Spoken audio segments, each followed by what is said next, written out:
morning, students. This is Nimmi, your English teacher. How are you all? I hope you all are fine and keeping good health and doing studies as well. So, students, let's start today's English class. Today, we'll discuss very interesting and very moralistic poem, Death the Leveler. The poem is written by a very famous poet, James Shirley.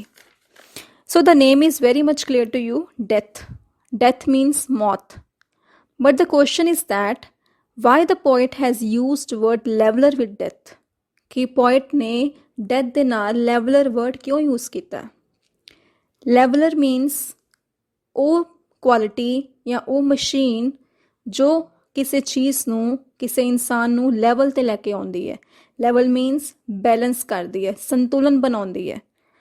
So death ਨੂੰ leveller ਕਿਹਾ ਗਿਆ ਹੈ because death ਜੋ ਭਗਵਾਨ ਦੀ ਇੱਕ ਬਣਾਈ ਹੋਈ ਪਾਰ ਹੈ ਜੋ ਹਰ ਇੱਕ ਇਨਸਾਨ ਵੈਦਰ ਹੀ ਇਜ਼ ਪੂਅਰ ਔਰ ਰਿਚ, ਚਾਹੇ ਉਹ ਅਮੀਰ ਹੈ ਚਾਹੇ ਉਹ ਗਰੀਬ ਹੈ, ਵੈਦਰ ਹੀ ਇਜ਼ ਕਿੰਗ ਔਰ ਹੀ ਇਜ਼ ਬੈਗਰ, ਚਾਹੇ ਉਹ ਰਾਜਾ ਹੈ ਭਿਖਾਰੀ ਹੈ, ਸਭ ਨੂੰ ਇੱਕ ਲੈਵਲ 'ਤੇ ਲੈ ਕੇ ਟਰੀਟ ਕਰਦੀ ਹੈ, ਇਕੁਅਲੀ ਟਰੀਟ ਕਰਦੀ ਹੈ. ਮੀਨਸ ਡੈਥ ਤਾਂ ਸਭ ਨੂੰ ਆਉਣੀ ਹੀ ਹੈ, ਚਾਹੇ ਕੋਈ ਅਮੀਰ ਹੈ ਜਾਂ ਗਰੀਬ. ਸੋ ਬਹੁਤ ਹੀ ਇੰਟਰਸਟਿੰਗ ਪੋਇਮ ਹੈ. Will discuss this poem stanza wise. So let's start. The glories of our blood and state are shadows, not substantial things. There is no armor against fate. Death lays his icy hand on kings. ਸੋ ਇਹ lines ਕੀ ਕਹਿ ਰਹੀਆਂ? Poet ਕੀ ਕਹਿਣਾ ਚਾਹੁੰਦਾ ਹੈ? Poet ਕਹਿੰਦਾ glories ਕੀ ਹੁੰਦੀ ਆ ਬੱਚੇ? ਗਲੋਰੀਜ਼ ਮੀਨਸ ਸ਼ਾਨ. ਜੋ ਇਹ ਸਾਡੀ ਸ਼ਾਨ ਹੈ, ਬਲੱਡ ਮੀਨਸ ਖੂਨ ਦੀ, ਰੁਤਬੇ ਦੀ, ਖਾਨਦਾਨ ਦੀ, ਜਿਸ ਜਗ੍ਹਾ ਨੂੰ ਆਪਾਂ ਬਿਲੋਂਗ ਕਰਦੇ ਹਾਂ ਉਸ ਚੀਜ਼ ਦੀ. ਆਰ ਸ਼ੈਡੋਜ਼. ਸ਼ੈਡੋਜ਼ ਹੁੰਦੇ ਪਰਛਾਵੇਂ. ਇਹ ਸਭ ਪਰਛਾਵੇਂ ਨੇ. ਪਰਛਾਵੇਂ ਮੀਨਸ ਦੇ will not stay with us forever. ਉਹ ਸਾਡੇ ਨਾਲ ਸਦਾ ਨਹੀਂ ਰਹਿਣੇ. They are not substantial things. Substantial means important, essential. ਇਹ ਚੀਜ਼ਾਂ ਇੰਨੀਆਂ ਜ਼ਿਆਦਾ ਜ਼ਰੂਰੀ ਨਹੀਂ ਹੈਗੀਆਂ, ਇੰਨੀਆਂ ਮਹੱਤਵਪੂਰਨ ਨਹੀਂ ਨੇ ਜਿਨ੍ਹਾਂ ਨੂੰ ਆਪਾਂ ਜ਼ਿੰਦਗੀ 'ਚ ਬਹੁਤ ਇੰਪੋਰਟੈਂਸ ਦਿੰਦੇ ਹਾਂ. There is no armour against fate. Armour means ਇੱਕ ਕਵਚ. ਕਵਚ like in past you might have seen stories of kings. ਤੁਸੀਂ ਰਾਜਿਆਂ ਦੀ ਸਟੋਰੀਜ਼ ਦੇਖੀਆਂ ਹੋਣਗੀਆਂ. ਆਰਮਰ ਇੱਕ ਕਵਚ ਹੁੰਦਾ ਹੈ, ਮੈਟਲ ਬੋਡੀ ਕਵਰ, ਜਿਹਨੂੰ ਕਿ ਸੋਲਜਰਸ ਜਾਂ ਰਾਜਾ ਆਪਣੀ ਬੋਡੀ 'ਤੇ ਪਾਉਂਦੇ ਸੀਗੇ ਆਪਣੇ ਆਪ ਨੂੰ ਦੁਸ਼ਮਣ ਦੇ ਅਟੈਕ ਤੋਂ ਬਚਾਉਣ ਲਈ. ਸੋ ਦੇਰ ਇਜ਼ ਨੋ ਆਰਮਰ ਅਗੇਂਸਟ ਫੇਟ. ਫੇਟ ਮੀਨਸ ਕਿਸਮਤ. ਕਿਸਮਤ ਦੇ ਖਿਲਾਫ, ਲਾਈਕ ਕਿਸਮਤ ਦੇ ਵਿੱਚ ਜੋ ਲਿਖਿਆ ਹੋਇਆ ਹੈ, ਜਿਵੇਂ ਡੈਥ ਲਿਖੀ ਹੈ, ਬਿਮਾਰੀ ਲਿਖੀ ਹੈ, ਉਹਦੇ ਖਿਲਾਫ ਸਾਡੇ ਕੋਲ ਬਚਣ ਲਈ ਕੋਈ ਆਰਮਰ ਨਹੀਂ ਹੈ, ਕੋਈ ਕਵਚ ਨਹੀਂ ਹੈ ਜੋ ਸਾਨੂੰ ਇਸ ਚੀਜ਼ ਤੋਂ ਬਚਾ ਪਾਏ. Death lays his icy hand on kings. ਜੋ ਡੈਥ ਹੈ, ਡੈਥ ਦੇ ਵਾਸਤੇ ਪੋਇਟ ਨੇ ਇੱਕ ਪੋਇਟਿਕ ਡਿਵਾਈਸ ਯੂਜ਼ ਕੀਤੀ ਹੈ, icy hand. Does death have hands? ਕੀ ਡੈਥ ਦੇ ਹੱਥ ਹੁੰਦੇ ਨੇ? ਨਹੀਂ, we have not seen. So it means poet ਨੇ ਡੈਥ ਨੂੰ ਪਰਸੋਨੀਫਿਕੇਸ਼ਨ ਡਿਵਾਈਸ ਯੂਜ਼ ਕਰਕੇ ਇੱਕ ਪਰਸਨ ਦੀ ਕੁਆਲਿਟੀ ਦਿੱਤੀ ਹੈ. ਸੋ ਪੋਇਟ ਕਹਿ ਰਿਹਾ ਕਿ ਜੋ ਡੈਥ ਹੈ, ਜੋ ਮੌਤ ਹੈ, ਉਹ ਰਾਜਿਆਂ ਕਿੰਗਸ ਨੂੰ ਵੀ ਆਪਣੇ ਨਿਰਦਈ ਹੱਥਾਂ ਨਾਲ ਵਾਰ ਕਰਦੀ ਹੈ ਔਰ ਰਾਜਿਆਂ ਨੂੰ ਵੀ ਮੌਤ ਆਉਂਦੀ ਹੈ. Sceptre and crown must tumble down and in the dust be equal made with the poor, crooked scythe and spade. Next 4 lines ਚ poet ਕੀ ਕਹਿ ਰਿਹਾ ਹੈ? Scepter and crown. Scepter means it's a symbol, it's a sign of kings, royalty. ਇਹ ਰਾਜਿਆਂ ਦੀ ਰਾਜ ਸੱਤਾ ਦਾ ਸਿੰਬਲ ਹੈ, ਸਾਈਨ ਹੈ. Crown very common used word. Crown ਇੱਕ ਤਾਜ ਹੈ ਜੋ ਕਿ ਰਾਜੇ ਜਾਂ ਕੋਈ ਗ੍ਰੇਟ ਪਰਸਨੈਲਿਟੀਜ਼ ਯੂਜ਼ ਕਰਦੀਆਂ, ਉਹਨਾਂ ਦੀ ਸ਼ਾਨ ਦਾ ਪ੍ਰਤੀਕ ਹੈ. must tumble down. tumble down means to fall. ਗਿਰ ਜਾਣਾ, ਡਿੱਗ ਜਾਣਾ, ਮਿੱਟੀ 'ਚ ਮਿਲ ਜਾਣਾ. ਸੋ the poet is saying that ਰਾਜੇ ਦੇ ਜੋ ਤਾਜ ਨੇ, ਜੋ ਉਹਦੀ ਰਾਜ ਸੱਤਾ ਦੀ ਨਿਸ਼ਾਨੀਆਂ ਨੇ, ਇਹ ਸਭ ਇੱਕ ਦਿਨ ਡਿੱਗ ਜਾਣਾ ਹੈ. ਮੀਨਸ ਇਹ ਇੱਕ ਦਿਨ ਖਤਮ ਹੋਣਾ ਹੀ ਹੈ. and in the dust be equal made with the poor, crooked scythe and spade. or poor means ਗਰੀਬ. ਜਿਵੇਂ ਗਰੀਬ ਜੋ ਸਾਈਥ ਐਂਡ ਸਪੇਡ ਵਰਡ ਨੇ ਉਹ ਪੂਅਰ ਪੀਪਲ, ਲੇਬਰਰਸ, ਫਾਰਮਰਸ ਨੂੰ ਸ਼ੋ ਕਰ ਰਹੇ ਨੇ, ਜੋ ਕਿ ਇਹ ਉਹਨਾਂ ਦੇ ਔਜ਼ਾਰ ਨੇ, ਉਹਨਾਂ ਦੇ ਟੂਲਸ ਨੇ ਜਿਨ੍ਹਾਂ ਨਾਲ ਕੰਮ ਕਰਦੇ ਨੇ। ਸਾਈਥ ਮੀਨਸ ਦਾਤੀ, ਸਪੇਡ ਮੀਨਸ ਫਾਵੜਾ। ਸੋ ਇਹ ਉਹਨਾਂ ਦੇ ਔਜ਼ਾਰ ਨੇ ਜਿਨ੍ਹਾਂ ਨਾਲ ਮਿਲ ਕੇ ਜੋ ਪੂਅਰ ਲੇਬਰਰਸ ਨੇ, ਜੋ ਮਜ਼ਦੂਰ ਨੇ, ਮਿੱਟੀ 'ਚ ਮਿਲ ਕੇ ਕੰਮ ਕਰਦੇ ਨੇ।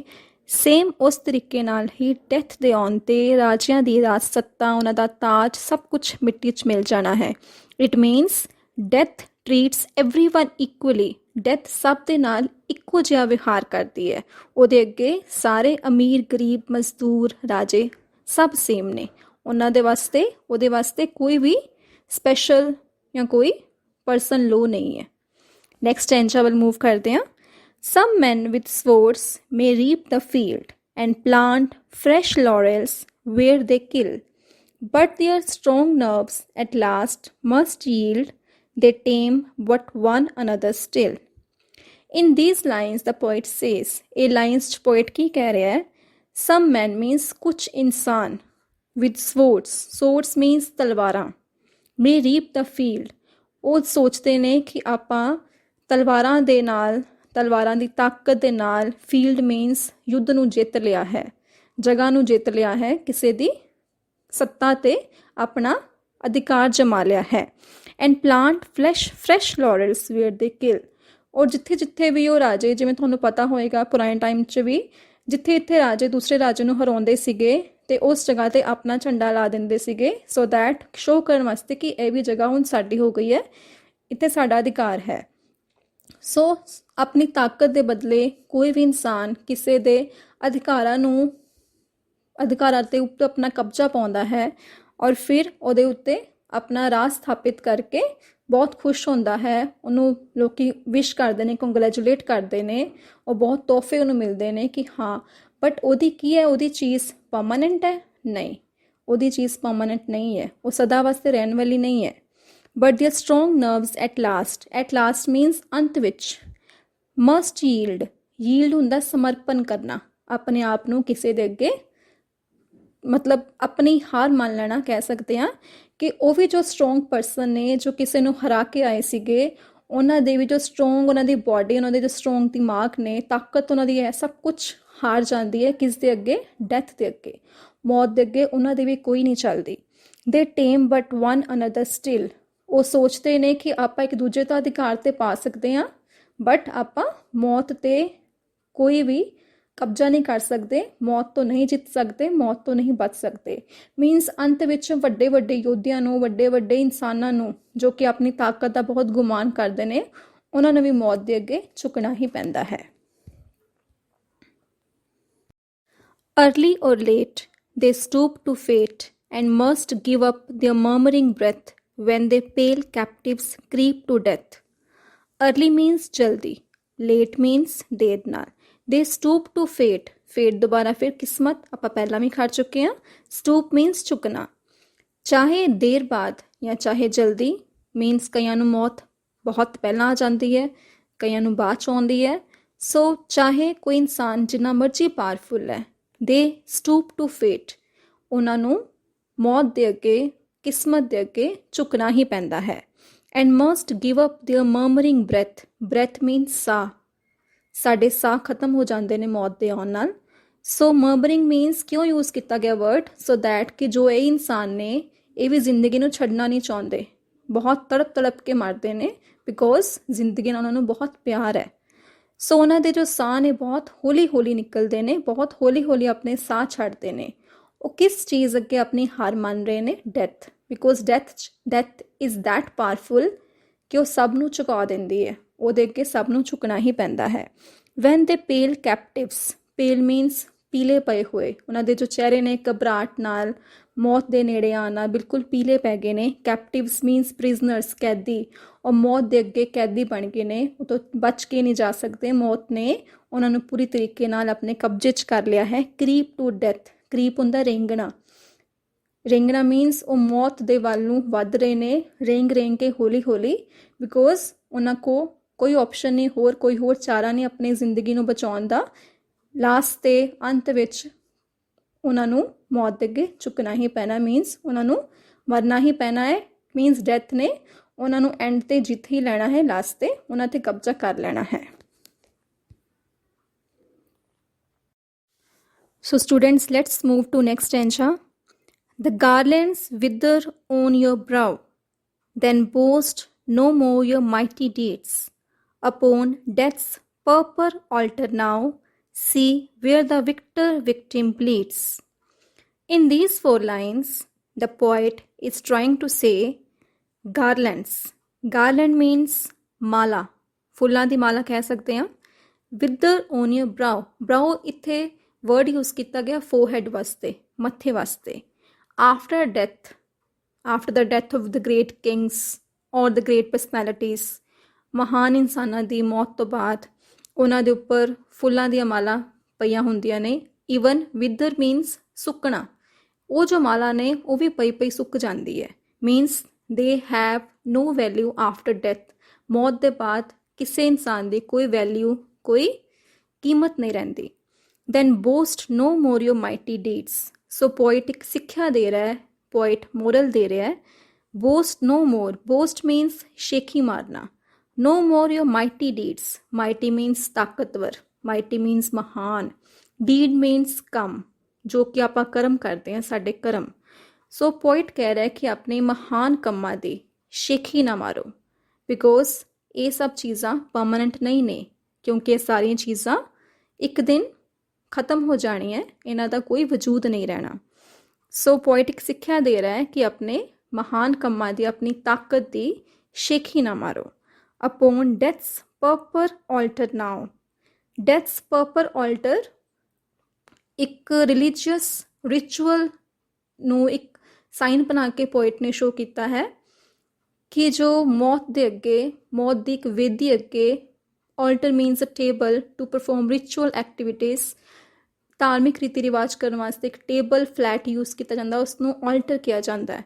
ਸੋ ਪੋਇਟ ਕਹਿੰਦਾ ਕਿ ਜੋ ਡੈਥ ਦਾ ਟੇਬਲ ਹੈ, ਜੋ ਮੌਤ ਦਾ ਟੇਬਲ ਹੈ, ਜੋ ਮੌਤ ਦੀ ਵੇਦੀ ਹੈ, ਸੀ ਵੇਅਰ ਦਾ ਵਿਕਟਰ ਵਿਕਟਿਮ ਬਲੀਡਸ. ਉੱਥੇ ਵਿਕਟਰ ਮੀਨਸ ਬਹੁਤ ਈਜ਼ੀ ਵਰਡ ਹੈ. ਵਿਕਟਰੀ ਵਰਡ ਤੁਸੀਂ ਸਾਰੇ ਆਮ ਯੂਜ਼ ਕਰਦੇ ਹੋ. ਵਿਕਟਰੀ ਮੀਨਸ ਜਿੱਤ. ਸੋ ਵਿਕਟਰ ਮੀਨਸ ਦਾ ਪਰਸਨ ਜੋ ਜਿੱਤਿਆ ਹੋਵੇ, ਉਹ ਇਨਸਾਨ ਜਿਸਨੇ ਜਿੱਤ ਪ੍ਰਾਪਤ ਕੀਤੀ ਹੋਵੇ, ਉਹਨੂੰ ਵਿਕਟਰ ਬੋਲਦੇ ਹੈ. ਸੋ ਪੋਇਟ ਕਹਿ ਰਿਹਾ ਕਿ ਜੋ ਡੈਥ ਦੇ ਅੱਗੇ, ਡੈਥ ਦੇ ਟੇਬਲ ਦੇ ਅੱਗੇ ਵਿਕਟਰ ਜੋ ਜਿੱਤਿਆ ਹੋਇਆ ਇਨਸਾਨ ਹੈ, ਐਂਡ ਵਿਕਟਿਮ ਮੀਨ ਸ਼ਿਕਾਰ, ਜਿਸ ਨੂੰ ਜਿੱਤਿਆ ਗਿਆ ਹੈ, ਮੀਨਸ ਜੋ ਹਾਰਿਆ ਹੋਇਆ ਹੈ, ਉਹ ਦੋਵੇਂ ਸੇਮ ਹੀ ਲੈਵਲ 'ਤੇ ਆ ਜਾਂਦੇ ਨੇ. ਦੋਵਾਂ ਦਾ ਖੂਨ ਬਹਿੰਦਾ ਹੈ. Means purple word, that's why they have used, blood ਨੂੰ ਸ਼ੋ ਕਰ ਰਿਹਾ ਹੈ. ਜੋ ਬਲੱਡ ਕਾਫੀ ਦੇਰ ਪਿਆ ਰਿਹਾ ਹੈ, ਉਹਦਾ ਕਲਰ ਚੇਂਜ ਹੋ ਕੇ ਪਰਪਲ ਹੋ ਗਿਆ, ਬੈਂਗਨੀ ਰੰਗ ਹੋ ਗਿਆ. ਸੋ ਇਟ ਮੀਨਸ ਪੋਇਟ ਕਹਿ ਰਿਹਾ ਕਿ ਡੈਥ ਦੀ ਪਾਰ ਦੇ ਅੱਗੇ ਵਿਕਟਰ ਜੋ ਇਨਸਾਨ ਜਿੱਤਿਆ ਹੋਇਆ ਹੈ ਔਰ ਵਿਕਟਿਮ ਜੋ ਇਨਸਾਨ ਹਾਰਿਆ ਹੋਇਆ ਹੈ, ਦੋਵੇਂ ਸੇਮ ਨੇ. ਉਹਨਾਂ ਦੋਵਾਂ ਨੂੰ ਐਂਡ 'ਤੇ ਆਪਣਾ ਖੂਨ ਦੇਣਾ ਹੀ ਪੈਂਦਾ. ਮੀਨਸ ਉਹਨਾਂ ਨੂੰ ਲਾਸਟ 'ਤੇ ਮੌਤ ਦੇ ਅੱਗੇ ਝੁਕਣਾ ਹੀ ਪੈਂਦਾ, ਔਰ ਮੌਤ ਦੇ ਅੱਗੇ ਆ ਕੇ ਦੋਨੋਂ ਸੇਮ ਹੋ ਜਾਂਦੇ ਨੇ. ਮੀਨਸ ਜੋ ਡੈਥ ਹੈ, every person is equal in front of death. Death ਦੇ ਅੱਗੇ ਹਰ ਇੱਕ ਇਨਸਾਨ, we have discussed already whether he is mighty or weak, ਚਾਹੇ ਉਹ ਬਹੁਤ ਪਾਵਰਫੁਲ ਹੈ, ਚਾਹੇ ਉਹ ਬਹੁਤ ਕਮਜ਼ੋਰ ਹੈ, they are equal in front of death. ਮੌਤ ਦੇ ਅੱਗੇ ਉਹ ਸਾਰੇ ਬਿਲਕੁਲ ਸਮਾਨ ਨੇ, ਬਿਲਕੁਲ ਸੇਮ ਨੇ. death is not partial. death ਕਿਸੇ ਨਾਲ ਕੋਈ ਭੇਦਭਾਵ ਨਹੀਂ ਕਰਦੀ, ਇਹਦੇ ਵਾਸਤੇ ਸਾਰੇ ਇਨਸਾਨ ਸੇਮ ਨੇ. it treats equally with everyone. ਸਾਰੇ ਇੱਕ ਇਨਸਾਨ ਨੂੰ ਸੇਮ ਲੈਵਲ 'ਤੇ ਹੀ ਟਰੀਟ ਕਰਦੀ ਹੈ. Your heads must come to the cold tomb. Only the actions of the just smell sweet and blossom in their dust. The poet is saying that all the bodies of the human beings after death, ਮਰਨ ਦੇ ਬਾਅਦ ਇਨਸਾਨਾਂ ਦੀਆਂ bodies, ਉਹਨਾਂ ਦੇ heads, must come to the cold tomb. Tomb means ਕਬਰ ਵਾਸਤੇ word use ਕੀਤਾ ਗਿਆ ਹੈ, ਜਿੱਥੇ ਬੋਡੀ ਦਫਨਾਈ ਜਾਂਦੀ ਹੈ ਮਰਨ ਤੋਂ ਬਾਅਦ. ਸਭ ਬੋਡੀਜ਼ ਨੇ ਆਫਟਰ ਡੈਥ, ਮਰਨ ਦੇ ਬਾਅਦ ਇੱਕ ਜਗ੍ਹਾ 'ਤੇ, ਉਸ ਜਗ੍ਹਾ 'ਤੇ ਆਉਣਾ ਹੀ, ਉਹਨਾਂ ਦੀ ਕਬਰ ਬਣਨੀ ਹੀ ਹੈ. Only the actions of the just. Actions means ਕੰਮ, ਡੀਡਸ, ਜਸਟ ਮੀਨਸ ਸਹੀ. ਸਿਰਫ ਸਾਡੇ ਸਹੀ ਕੰਮ, ਜੋ ਅਸੀਂ ਸਹੀ ਕੰਮ ਕਰਦੇ ਹਾਂ, ਜੋ ਅਸੀਂ ਚੰਗੇ ਕਰਮ ਕਰਦੇ ਹਾਂ, smell sweet and blossom in their dust. ਸਾਡੇ ਮਰਨ ਦੇ ਬਾਅਦ, ਆਫਟਰ ਡੈਥ, ਸਾਡੇ ਡੈਥ ਦੇ ਬਾਅਦ ਸਮੈਲ ਸਵੀਟ, ਸਿਰਫ ਉਹੀ ਸਾਡੇ ਚੰਗੇ ਕਰਮ ਹੀ ਚੰਗੀ ਮਹਿਕ ਖਿਲਾਰਦੇ ਨੇ. ਮੀਨਸ ਲੋਕਾਂ ਦੇ ਦਿਲ ਵਿੱਚ ਸਦਾ ਯਾਦ ਕੀਤੇ ਜਾਂਦੇ ਨੇ, ਔਰ ਉਹ ਮਿੱਟੀ 'ਚ ਕਦੇ ਮਿਲਦੇ ਨਹੀਂ ਨੇ. ਉਹ ਹਮੇਸ਼ਾ ਇੱਕ ਵਧੀਆ ਖੁਸ਼ਬੂ ਬਣ ਕੇ ਲੋਕਾਂ ਦੇ ਦਿਲਾਂ ਨੂੰ, ਲੋਕਾਂ ਦੇ ਮਨਾਂ ਨੂੰ ਹਮੇਸ਼ਾ ਮਹਿਕ ਖਿਲਾਰਦੇ ਰਹਿੰਦੇ ਨੇ। So the poet is again conveying a very good message that do good deeds, ਚੰਗੇ ਕਰਮ ਕਰੋ, and your name will be remembered forever, ਤੁਹਾਡਾ ਜੋ ਨਾਮ ਹੈ, ਤੁਹਾਡੀ ਜੋ ਪਹਿਚਾਨ ਹੈ, ਉਹ ਸਦਾ ਯਾਦ ਕੀਤੀ ਜਾਏਗੀ। So students, how easy the poem is, ਕਿੰਨੀ ਈਜ਼ੀ ਪੋਇਮ ਹੈ, ਕਿੰਨੀ ਆਸਾਨ ਹੈ ਇਹਨੂੰ ਸਮਝਣਾ, and how meaningful is it. ਇਸ ਨੂੰ ਸਮਝਣ 'ਚ ਸਾਨੂੰ ਬਹੁਤ ਵਧੀਆ ਸਿੱਖਿਆ ਵੀ ਮਿਲ ਰਹੀ ਹੈ ਕਿ ਆਪਾਂ ਆਪਣੀ ਲਾਈਫ ਨੂੰ ਕਿਸ ਤਰੀਕੇ ਨਾਲ ਜੀਣਾ ਹੈ। How we have to lead our life, we should move on right path, ਸਾਨੂੰ ਸਹੀ ਤਰੀਕੇ ਚੱਲਣਾ ਹੈ, ਸਹੀ ਜਗ੍ਹਾ 'ਤੇ ਚੱਲਣਾ ਹੈ, ਸਹੀ ਰਸਤੇ ਚੱਲਣਾ ਹੈ, so that we can make our life meaningful, so that ਤਾਂ ਕਰਕੇ ਆਪਾਂ ਆਪਣੀ ਜ਼ਿੰਦਗੀ ਨੂੰ ਵਧੀਆ ਜੀਣ ਯੋਗ ਬਣਾ ਪਾਈਏ। ਸੋ the stanzas are clear to you, I hope so. Now let's discuss the central idea of the poem and few difficult words also. So central idea means the main crux of the poem, the main idea, the main theme जो poet कहना चाह रहे हैं, जो poet का message है। What does the poet want to say? Poet की कहना चाहता है, death is a great leveler, जो मौत है एक leveler है, एक पार है, एक ताकत है भगवान ਦੀ बनाई हुई इंसानों ਨੂੰ level ਕਰਨ ਵਾਸਤੇ, ਉਹਨਾਂ 'ਚ संतुलन बनाई रखने वास्ते। So death is called a leveller. So line can be simply framed, death is a great leveller. Death treats everyone equally, like we have discussed कि डेथ सब नू इक्को जिहा ट्रीट करती है। डेथ वास्ते सारे इक्को जिहे ने, सारे सेम ने, कोई पार्शियलिटी नहीं है। So second line can be, death treats everyone equally, death सब नू इक्को जिहा ट्रीट करती है। It spares none, spares means होंदा है फालतू छड़ देना, मीनस बख्श देना, नन मीनस कोई भी नहीं, ये तो कोई भी बच नहीं सकता। डेथ सब नू ही आनी है, कोई भी जाना, चाहे अमीर गरीब, माइटी वीक, पावरफुल कमज़ोर, कोई भी इंसान डेथ तो बच नहीं सकता। So third line is again very very simple, it spares none, ये किसी नू भी बख्शदी नहीं है। So we should not boast of our power और मनी। बोस का मीनिंग आप डिस्कस किया, शेखी मारना।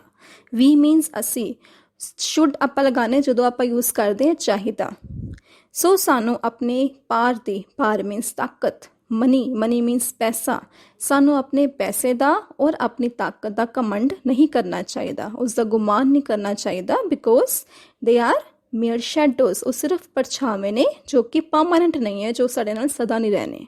सो fourth line is, so we should not boast of our power or money, we must do good deeds। जो मेन मैसेज है दा, we must do good deeds, good means change, deed means काम। सो सानू चंगे काम करने चाहिए अपनी जिंदगी च, हर एक दा भला सोचना चाहिए, किसी दा बुरा या कोई भी गलत रास्ता नहीं चुनना चाहिए। Fifth line is, we must do good deeds, because क्यों सानू चंगे काम करने चाहिए है, because our good actions remain after our death, because साढ़े सिर्फ चंगे काम ही ने जो कि साड़ी मौत दे बाद भी रहने हैं।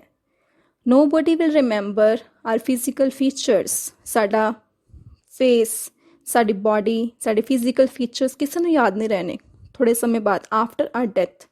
सिर्फ साढ़े जो चंगे काम ने उन्होंने ही सानू लोगों के दिलों में जिंदा बनाई रखना है। सो इस करके last line can be, because our good actions remain after our death, साढ़े चंगे काम मौत तो बाद भी रहते हैं। So we must do good deeds, सानू चंगे काम ही करने चाहिए।